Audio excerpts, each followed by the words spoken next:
mes parents, accompagnés de ma sœur, profitaient d'une croisière de luxe pendant que je leur envoyais de l'argent chaque semaine, croyant qu'ils étaient en difficulté. Ne sois pas comme ça, c'est juste un petit voyage, rien de spécial, a dit ma mère. J'ai immédiatement annulé tous les paiements. Maintenant, il me supplie.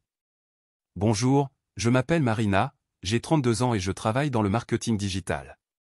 Honnêtement, je ne sais même pas pourquoi j'écris cela, mais j'ai besoin de le sortir de mon système. Pendant des années, j'ai envoyé de l'argent à mes parents sans faute chaque semaine. Pourquoi? Parce qu'ils m'ont toujours dit qu'ils avaient des problèmes d'argent, que les factures étaient très élevées, que mon père avait besoin de médicaments, et moi, comme une imbécile, je les croyais. Ils prenaient toujours cette voix triste quand ils m'appelaient « Chérie, que ferions-nous sans toi? Nous sommes vraiment à bout. » Et me voilà, faisant le transfert sans réfléchir.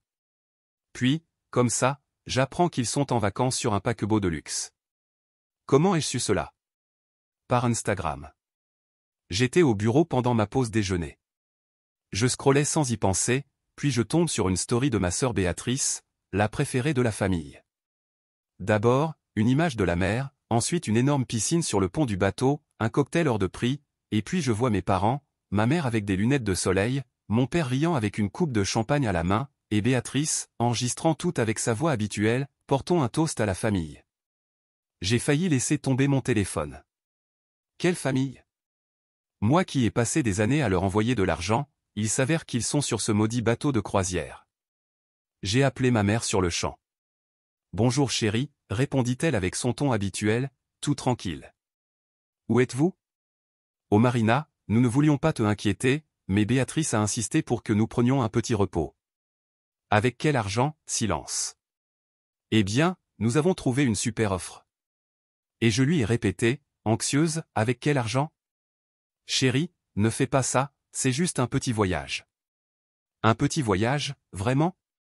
Moi, leur envoyant de l'argent chaque mois, et eux, se baladant sur un paquebot comme si de rien n'était. J'ai raccroché, ouvert l'application de ma banque et annulé tous les virements automatiques. C'était fini, ou du moins, je pensais. Je ne sais pas comment expliquer ce que je ressentais, colère, honte, mépris, comme quand on réalise qu'on a joué à un jeu où tout le monde connaissait les règles sauf vous. Je pensais que le pire était passé, que le gros mensonge concernait uniquement cette croisière, mais non. 2 jours après, un ami de la famille m'a envoyé un message, « Tu savais que tes parents ont transféré la maison de Séville au nom de Béatrice ?» Je suis resté là, à fixer mon téléphone sans comprendre. Quoi? La maison de Séville est à Béatrice? Parce qu'en réalité, cette maison était la raison pour laquelle je n'avais jamais cessé d'envoyer de l'argent.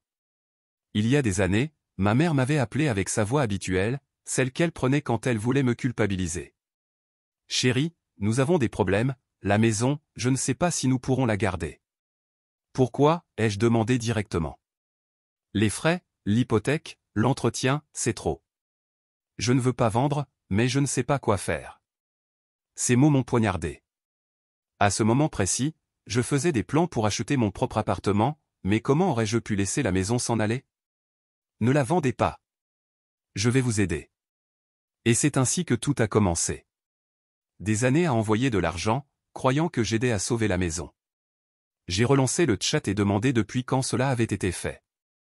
La réponse est arrivée en quelques secondes, il y a des années. Je tremblais, c'était incroyable. J'ai immédiatement appelé ma mère, elle a décroché au bout de la première sonnerie avec sa voix apaisante comme si de rien n'était. « Chérie, quelle surprise, comment vas-tu? » Je n'ai pas perdu de temps. Depuis quand la maison est-elle au nom de Béatrice? Silence gêné. Eh bien, il y a quelques années, mais chérie, comprends-la, elle devait s'installer à Madrid, elle avait tant de frais et toi, tu as ta vie. Ma vie? Ah oui, cette vie dans laquelle je reportais mes voyages en me disant que je ne pouvais pas me permettre certains luxes parce que je devais aider Béatrice. Elle avait sa maison à Séville et un appartement à Madrid. J'ai raccroché, sans dire un mot de plus. Mais la cerise sur le gâteau est arrivée cet après-midi-là. Le même ami m'a réécrit, « Tu ne savais pas non plus pour l'appartement à Madrid, n'est-ce pas ?» J'ai senti un nœud dans mon estomac. Quel appartement? Celui que son mari lui a acheté. Mais tes parents lui ont aidé avec tout. Je le sais, car chaque fois que je la vois, elle vit comme une reine, alors que ta mère dit que vous avez du mal à joindre les deux bouts. Je restais là, à fixer l'écran, sans savoir combien de temps j'y restais, juste à essayer de comprendre comment ils avaient pu m'utiliser autant, moi qui disais non à tant de choses parce qu'il fallait aider la famille. Ma sœur avait une maison à Séville et un appartement à Madrid tandis que je faisais des calculs avant d'acheter de simples bottes. Béatrice faisait du shopping avec l'argent que j'envoyais pour les factures. J'ai ressenti une rage indescriptible. Je suis allé dans un bar, j'ai commandé un verre et regardé mon téléphone. Personne ne m'appelait. Pour la première fois de ma vie, je n'avais pas à m'inquiéter pour quelqu'un d'autre et quelle surprise, comme je me sentais bien. Si quelqu'un pense que mes parents se sont sentis coupables quand j'ai découvert tout cela, quel naïf. Il ne s'est pas écoulé une semaine après que j'ai annulé les virements, et ma mère a commencé à bombarder d'appels et de messages. Au début, j'ai essayé de les ignorer, mais quand j'ai vu 14 appels manqués d'affilée, j'ai compris qu'elle ne s'arrêterait pas. « Marina, pourquoi nous fais-tu ça ?»« Faire quoi ?» demanda-je, déjà fatigué. « Tu nous as laissés sans rien. Comment allons-nous payer les factures ?» J'ai pris une grande respiration. Les factures encore avec le mensonge et honté des factures.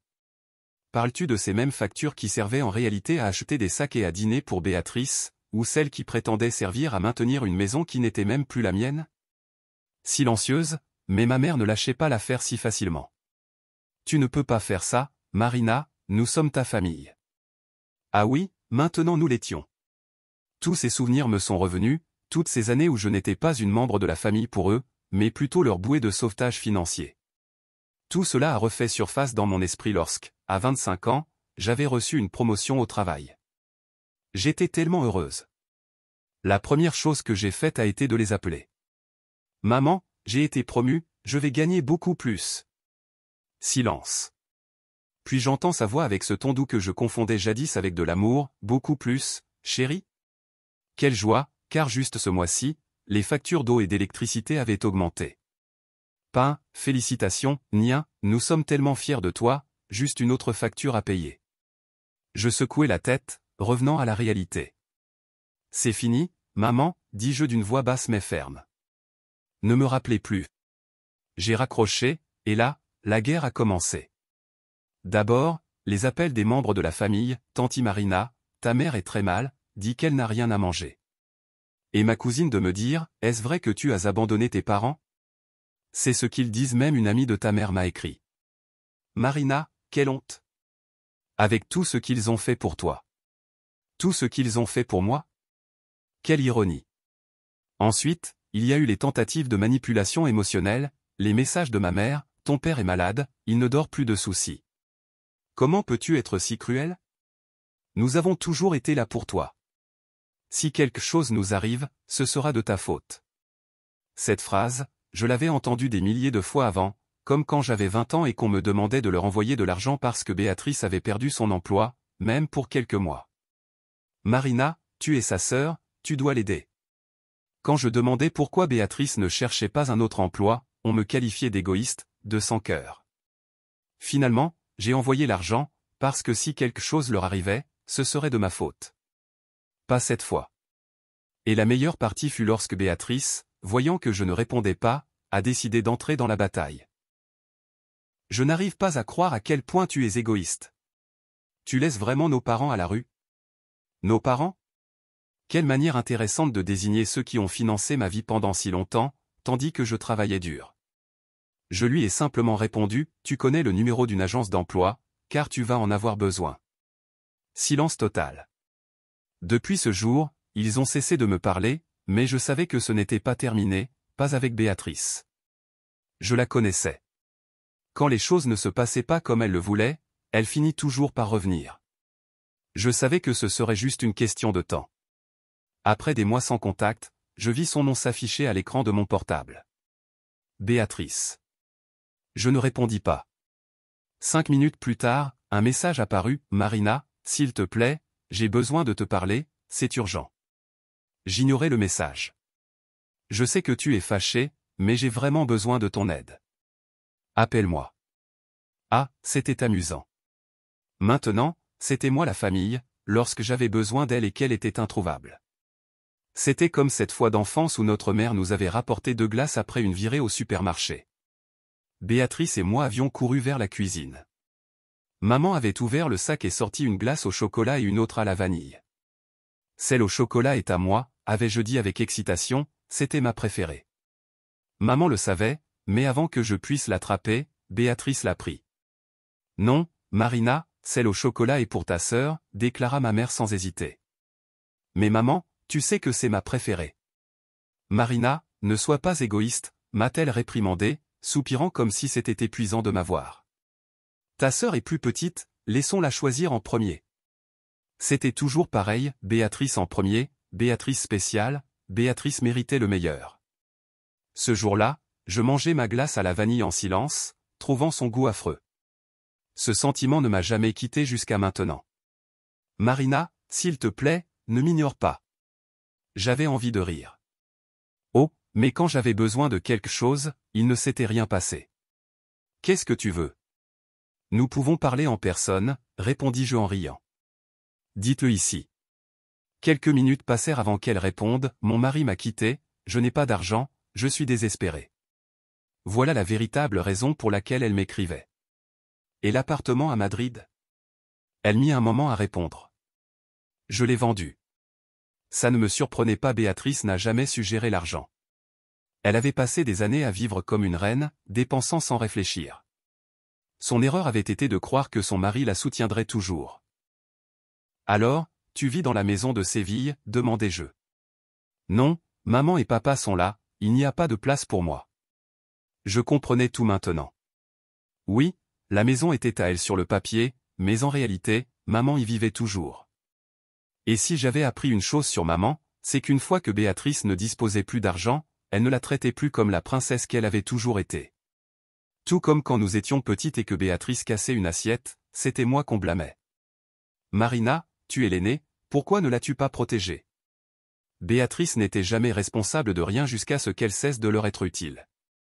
Je ne sais pas vers qui me tourner, maman et papa ne peuvent plus m'aider, je suis ruiné. Et voilà la vraie Béatrice. Elle ne m'écrivait pas pour que nous réglions les choses, elle ne m'écrivait pas parce qu'elle regrettait. Elle m'écrivait parce qu'elle n'avait plus le choix. Une sonnerie retentit. Béatrice, répondis-je. Merci d'avoir répondu, dit-elle, sa voix sonnant différente, éteinte, seule. Pour la première fois de sa vie, Béatrice n'avait personne pour la sauver. Combien as-tu besoin? Demandai-je sans détour. Silence. Je savais qu'il n'y avait aucun intérêt à faire semblant. Je n'ai nulle part où aller, murmura-t-elle. Je ne peux pas payer un loyer, je n'ai pas de travail. Retourne chez nos parents, proposai-je. Je ne peux pas vivre avec eux, lâcha-t-elle désespérée. La maison est à moi. Oui, mais tu sais comment est maman. Oh, maintenant, elle s'en rendait compte. Maintenant, elle savait ce que ça faisait d'être de l'autre côté, que maman la traite comme un poids mort, lui faisant sentir qu'elle n'en faisait jamais assez. Des années auparavant, j'avais vécu la même réalité. Quand j'avais emménagé seul, je n'avais presque pas les moyens de payer mon loyer, j'avais appelé maman pour chercher du soutien. Maman, j'ai des problèmes financiers ce mois-ci. Eh bien, chérie, tu es adulte maintenant, avait-elle rétorqué avec ce ton indifférent. Apprends à t'organiser. Les mots qu'elle n'avait jamais adressés à Béatrice. Maintenant, Béatrice comprenait ce que cela signifiait. Je ne sais pas, aide-moi un peu, juste jusqu'à ce que je me stabilise. Ah, quel retournement de situation. Maintenant, nous étions sœurs. Maintenant, nous étions une famille. Béatrice, tu te souviens quand j'avais 20 ans et que je demandais de l'aide pour l'université? Marina, s'il te plaît. Et quand j'ai eu des problèmes avec mon loyer et que maman m'a dit qu'elle n'avait pas d'argent, mais 2 jours après, elle partait en voyage avec toi. Ce n'est pas pareil, lâcha-t-elle, au bord des larmes. Nous sommes des sœurs. Je ris. Oui, Béatrice, nous sommes des sœurs, quand cela t'arrange. Ne sois pas comme ça. Je n'ai pas d'argent pour ces choses, répondis-je, répétant les mêmes mots qu'il m'avait dit il y a des années. Silence. Je pouvais l'imaginer de l'autre côté du fil, la bouche ouverte, ne sachant pas quoi dire. Pour la première fois de sa vie, quelqu'un lui dit « non ». Et je raccrochai. Elle ne m'appela plus, mais j'étais sûr qu'elle avait enfin compris ce que signifiait être invisible. Après avoir mis fin à la conversation avec Béatrice, j'attendis. Je ne sais pas pourquoi, peut-être espérais-je un autre message, un autre appel, qu'elle revienne avec une nouvelle histoire, une autre excuse pour essayer de me manipuler encore une fois, comme elle l'avait toujours fait. Mais rien ne se passa. Béatrice disparut, tout comme mes parents. Quand ils ont cessé d'extorquer de l'argent, j'ai cessé d'exister pour eux. Au début, c'était étrange. Après tant d'années à les voir me demander sans cesse, à me pousser, à me manipuler, le silence semblait presque irréel. Pendant des semaines, j'avais cette sensation absurde que n'importe quel moment, le téléphone sonnerait de nouveau, que maman tenterait un autre coup avec sa voix dramatique, que Béatrice inventerait une histoire pour me faire culpabiliser. Mais non, rien. Je ne tardais pas à apprendre ce qui s'était passé par la suite. Béatrice était restée dans la maison de Séville, mais pas comme elle l'imaginait. Oui, son nom était sur les papiers, mais la maison appartient toujours à maman et papa dans les faits. Et si j'apprenais quelque chose sur maman, c'est qu'elle savait très bien comment faire sentir à quelqu'un qu'il était un fardeau. Pendant des années, Béatrice avait été la princesse, la personne intouchable, celle qui avait tout sans lever le petit doigt. Mais maintenant, qu'elle n'avait plus d'argent ni de mari pour la soutenir, elle n'était plus utile. Un jour, pendant le dîner, maman l'a fait comprendre clairement, « Nous avons besoin que tu contribues aux frais. » Béatrice lâcha son couteau dans son assiette. « Mais maman, la maison est à moi. » Maman éclata d'un rire cynique. « Tu vois, nous l'avons payé. Si ce n'était pas pour nous, tu serais à la rue. » Ce que l'on m'avait dit auparavant. Seulement, dans mon cas, je n'avais pas hésité et j'étais parti, mais Béatrice n'avait nulle part où aller. Elle n'avait jamais cru qu'elle serait un jour dans cette situation. Elle tenta de trouver un autre mari, quelqu'un qui la sauve de sa ruine, mais elle n'avait plus le même éclat d'avant. Sans argent, sans statut, sans luxe, elle n'avait plus rien à offrir. Les amis qu'elle avait quand elle vivait à Madrid avaient disparu, car, bien sûr, personne n'était intéressé par une Béatrice ruinée. Elle finit par chercher du travail, quelque chose qu'elle n'avait jamais eu à faire de sa vie, mais elle ne tenait pas longtemps dans aucun emploi. Elle ne savait pas ce que c'était que recevoir des ordres, ni ce que c'était de se lever tôt. Et le plus ironique, c'est qu'elle ne pouvait même pas se plaindre, parce que si elle le faisait, maman lui rappellerait tout ce qu'elle avait sacrifié pour elle. Quant à papa, il était éteint. Il n'avait jamais pris de décision dans cette maison, il se laissait porter par maman et Béatrice, mais lorsque l'argent a cessé de rentrer, lorsque tout a commencé à s'effondrer, elle réalisa qu'elle n'avait rien. Elle avait toujours cru que le fait d'avoir une famille signifiait qu'il y aurait quelqu'un pour l'aider en cas de besoin. Mais elle s'était trompée. Lorsque sa santé commença à se dégrader, maman se plaignait du coût de ses médicaments. Béatrice, quant à elle, ne levait pas le petit doigt. Je ne tardais pas à recevoir des messages de cousins et d'amis, « Marina, ton père est mal en point, tu devrais lui parler. Marina, je sais que les choses sont sorties de leur cadre, mais tu es toujours ta famille. Maman dit que tu devrais abandonner ton orgueil et rentrer à la maison. » J'ai supprimé les messages sans les lire. Ils n'avaient rien à me dire qui valut la peine que j'écoute. Maman essaya de me contacter d'abord par des allusions, postant sur Facebook des statuts sur les enfants ingrats et le châtiment d'oublier la famille.